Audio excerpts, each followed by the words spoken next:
Hi everyone, welcome to my videos. Sidi mayam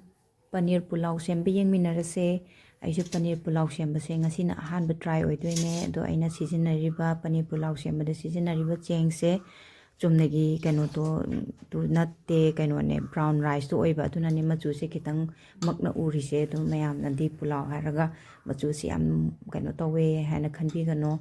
machu se aina machu haptaba koi ki turmeric to haptaba gine ado aina si brown rice tadi turmeric hapado phajararoy machu se dum kano togodo male na tokjabane do mayam yengminarase ado ahambada cooker da koina ghee khara hapani ghee se sarba matungda ngasagi maru marang adagi tilau adagi ilaichi long adagi cinnamon simyam se hapaga ngaka ngobirani adum ngorba matungda koigi kano se veggies aina semaga thamjabane veggies to carrot peas aduga tomatoes green chilies asi cut toraga aina thamme ado si mayam se ngasai ki maroi jingdo ngoraba matungda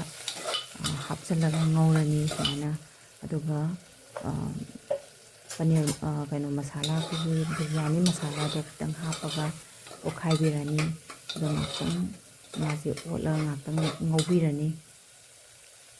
do paneer pulao se ahanba try ne aina semise nasigi se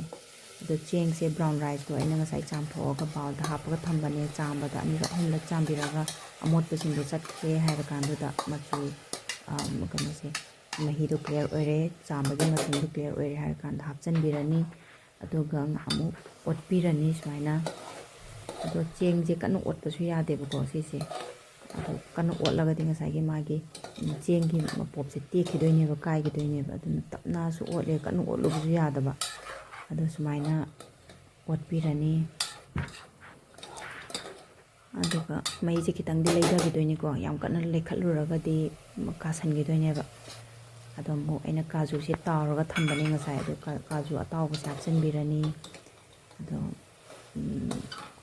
paneer kano su paneer fry toraga thambane ado so hapchen birani ado ina hapado sidati aina skip tawkhre hapase aina cut taw namhodre ya hodraba adedam sismaina hapaga otpirani ngaktang aduga magi masala jingje loina absorb tawre cheng ke da absorb tawre ha kana ising ja asaba kitang hapirani ising hapaga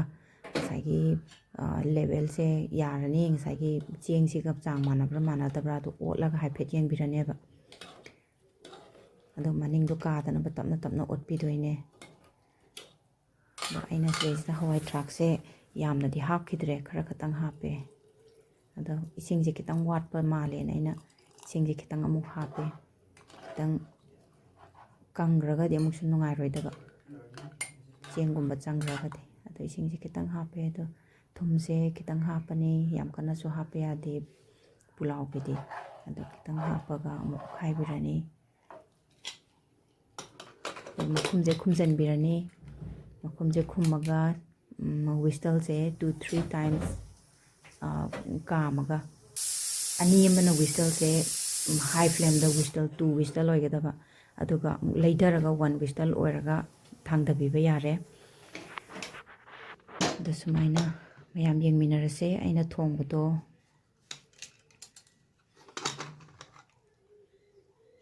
fajadra sumaina yenguse okhairaga haiphet yengminarase to ngasai isingdo chap level do chang amada hapkhrabanina napsu naptre sticky su oidre to amaga poche amaga napsanadaba do oire sumaina tawraga mayamsu chabiyo saina chabasu dum hawbane marakta ada angangaina su yamna pamna chajai ai chanu pati yam pamjaye sigumbase ado mapandai leira chadoi sorokpudi na aina hawraga pichabane aina thongaga yam hawna chajai chanu pado lehaudrabana dum hange